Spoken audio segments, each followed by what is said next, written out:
Hey guys, my name is Kirolos Wagih. I'm a real estate agent, also a realtor. I'm gonna be making my first YouTube video on this brand new channel, right? It's gonna be a very special video to me because you guys know it's the first one, of course. So it's gonna be the most entertaining one to look back, hopefully we surpass everything, we get better, and look back at this video and see how far I have changed, right? And it's honestly amazing, like to have that in video, to see like the gradual change. It's awesome.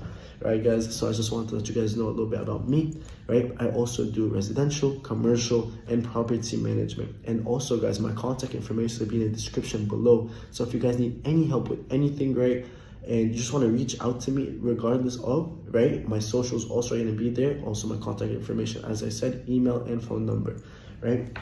So let's just kick it off. So our first video, our first topic is going to be, when should a seller sell his home and what are the best conditions for a seller to sell his home, right? And I'm going to kick that off by, right, so if a seller's market, right, was ever mentioned to you to sell your home at, I mean, that is correct, but let's dive a little bit more deeper into that so we can actually find out what that means, right, and why there's a misconception about seller's market, right? And it's not actually because it's a seller's market, it's because of a supply and demand type of issue, right? So just to kick it off, guys, we have actually a statistic that's actually coming in that 30,000 people are moving into Florida every single month. So mainly from the northern eastern a little bit of the United States, people are moving down here.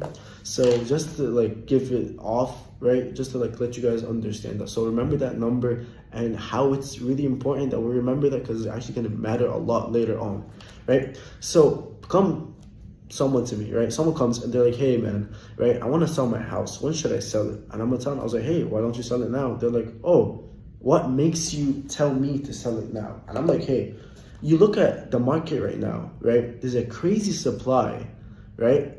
And what I mean by crazy, they come and tell me, what do you mean there's a crazy supply? I'm like, bro, there's like 4 houses, for example, right?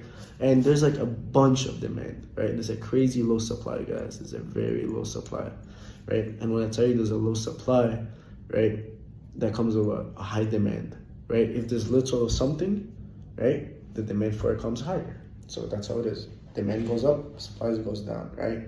Demand goes down because the supply is high, right? So when I tell someone, hey, like, does that make sense? And they're like, oh, so what you're trying to say is that when there's very low supply of the houses that are similar to mine, right, I should sell it because I can capitalize on that and I can make the most money out of it. And I tell them, yes, you are correct. And the reason is because of the supply and demand scenario, right? So it also comes back to the whole seller's market and why seller's market is still now and still there, right? It's because you guys got to understand, it's not about inflation, it's not about recession. Of course, it has to do a part of it, but there's also a bigger factor that's an outlier that changes everything, right? And that is called demand. Demand changes everything, because the thing is, you can pay top dollar if you want something, right? It can be cheaper later on, but you want it now, right? And that time, right, that you want to like sacrifice, you don't want to sacrifice it. You think of it as like, hey, why would I sacrifice the time? At the end of the day, why do I need to, right? So my demand outlies my time, which makes me want it, right? And I don't care about the price, because the thing is, it's like, think about it. Price, ignored. Time, ignored. Demand, kept. And that's how it is. The demand always rises after, right? Because if you have enough capital, right, you will spend your money if you have demand.